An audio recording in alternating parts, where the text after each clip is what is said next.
मेरा नाम मोहम्मद अताउल्लाह खान है और आज जो मैं टॉपिक अभी डिफाइन कर रहा हूँ वो है सर्कुलेटरी सिस्टम, यानी कि उसको हम कार्डियोवैस्कुलर सिस्टम भी कहते रहेंगे। और वो जैसे सर्किट होता है कि ना कि एक पॉइंट से एक चीज शुरू होती है और फिर एक पॉइंट में खत्म होती है, हम कहते हैं एक सर्किट कंप्लीट हो गया। यानी कि किसी खून की गर्दिश को जो है हम लोग सर्कुलेटरी सिस्टम कहते हैं कि खून जो है एक पॉइंट से जा रहा है और एक पॉइंट से वो आगे सर्किट अपना पूरा मुकम्मल कर रहा है, इस तरह हम उसको सर्कुलेटरी सिस्टम कहते रहेंगे। उनका गर्दिश है जिसम पे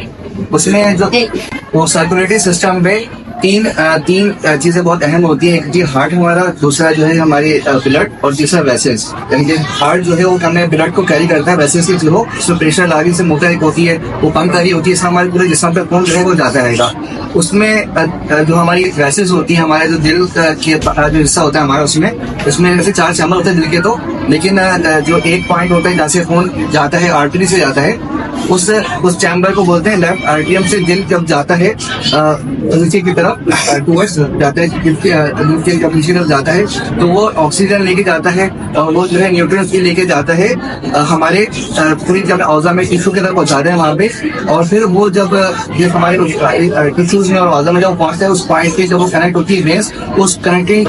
पॉइंट्स पर जो जाल होता है उसको हम कहते हैं कैपिलरीज बोलते हैं। ये वहाँ पर जो है वो ब्लड जब जाता है तो वहाँ पे ही जो है ऑक्सीजन जो है उस पॉइंट से वो कंज्यूम कर लेते हैं वहाँ पे, और फिर जो है उसमें वेस्ट मटेरियल उसमें फिर इंक्लूड हो जाता है। और फिर वो जब ऑक्सीजन और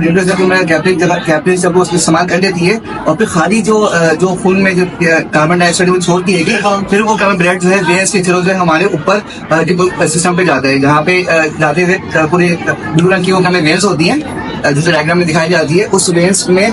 जब वो दिल के पास जाते हैं उससे पहले जो है वो लिवर से जाके हमारे न्यूट्रिएंट्स को कंज्यूम करता है उस ब्लड के अंदर, और फिर वो न्यूट्रिएंट्स कंज्यूम करने के बाद वो जब दिल के अंदर जाता है वहाँ पे तो क्या वो उसको हम कहते हैं डीऑक्सीजनेटेड ब्लड बोलते हैं। जब ऑक्सीजनेटेड नहीं होता है वो, जब वो वेंस के थ्रू जाता होता है वो डीऑक्सीजनेटेड ब्लड को फिर जिसमें जब वो जाता है राइट वेंट्रिकल में जब जाता है वहाँ पे तो फिर वो हमें पल्मोनरी आर्टरीज के थ्रू जो है वो जाता है कि फेफड़ों में जाता है, वहाँ से फिर वो ब्लड जो है ऑक्सीजनेटेड हो जाता है और ऑक्सीजनेटेड के बाद वो पल्मोनरी वेन में आता है। यानी कि थोड़ा सा उल्टा होता है ना, वेन में तो ऐसे ऑक्सीजनेटेड नहीं होता है, डीऑक्सीजनेटेड ब्लड होता है, लेकिन यहाँ पे पल्मोनरी वेन में जो है वो ऑक्सीजनेटेड ब्लड होता है। और फिर वो ऑक्सीजनेटेड ब्लड जो है हमारे दिल में आता है, दिल की ही वेन से दोबारा दिल के अंदर वो आता है तो हम कहते हैं लेफ्ट एट्रियम बोलते हैं। फिर वहां से वो आर्टरीज फिर वो ऑर्टर में जाता है, फिर ऑर्टर बड़ी सी वेन होती है, फिर वो जाके ना जब नीचे जब वो जारी होती है वेन जिसमें कहते जाके फिर वो पतली हो जाती है, फिर वो कैमिथिन होती है, उसको हम यहाँ पे फिर हम उसको कहते हैं आर्टरीज बोलते हैं ये उसके ना। फिर इसी तरीके से ये जो है सर्किट कंप्लीट हो जाते हैं यहाँ पे। वो जो खून जो है दोबारा जाके जो है ना वहीं पर टिश्यूज और जो है ना उसके न्यूट्रिएंट्स जो है ना वो कंज्यूम होते हैं टिश्यूज में, कैपिलरीज का जाल होता है वहाँ पे, और फिर वही इसी तरीके से पूरा सिस्टम चलता है हमारा। ये जो हमारा दिल के ऊपर वाला सिस्टम जो हमारा होता है, जब वो फेफड़ों में जब खून जाता है यानी पल्मोनरी आर्टरीज के थ्रू जब जाता है वो फेफड़ों में, इस सर्किल को हम कहते हैं पल्मोनरी सर्कुलेशन कहते हैं उसको। और जब वो क्या दिल से जब नीचे जब खून जब जाता है हमारे पास यानी आर्टरीज के थ्रू जब जाता है उसको हम बोलते हैं जो पूरे जिस्म में जाता है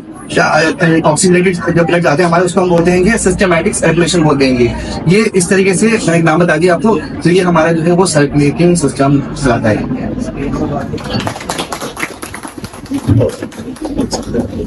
देखो माशाल्लाह बहुत अच्छी एफर्ट है, और चूंकि आपकी ये